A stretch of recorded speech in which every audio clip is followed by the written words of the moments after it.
CIST. Une nouvelle qui a fait grand bruit ce mercredi 24 mars, Roselyne Bachelot a été hospitalisée quelques jours après avoir été testée positive au Covid-19.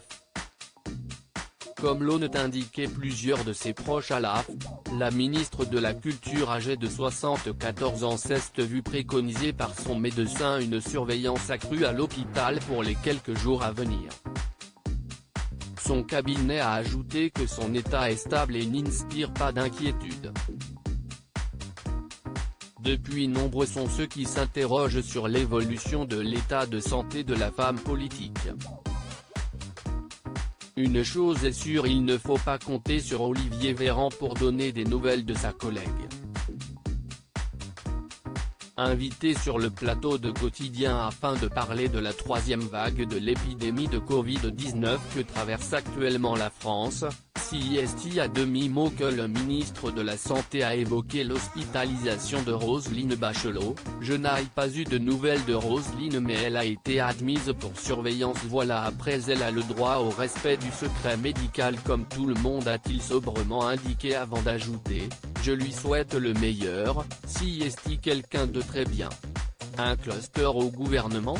Avant Roselyne Bachelot, CIST la ministre du Travail, Elisabeth Borne, qui était elle aussi admise à l'hôpital après avoir été touchée de plein fouet par le virus comme l'avait fait son entourage, avait fait savoir ce lundi 22 mars.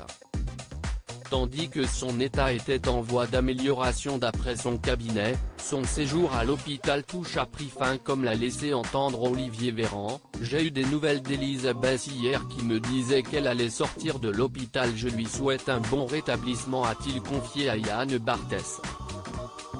Désormais, selon des informations publiées par BFM TV ce mardi 23 mars, CIST Agnès Pannier-Runacher qui serait menacée par le Covid-19.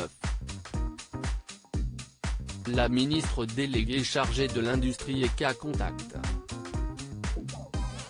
Elle a annoncé il y a quelques jours avoir reçu une notification via l'application gouvernementale Tous Anti-Covid qui lui indiquait qu'elle avait été en contact avec une personne positive.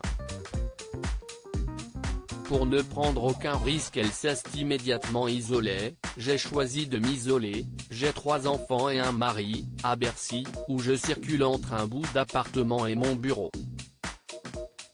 On s'est organisé pour que je ne croise personne et que je sois en contact avec mes équipes en visioconférence et par téléphone, a-t-elle expliqué.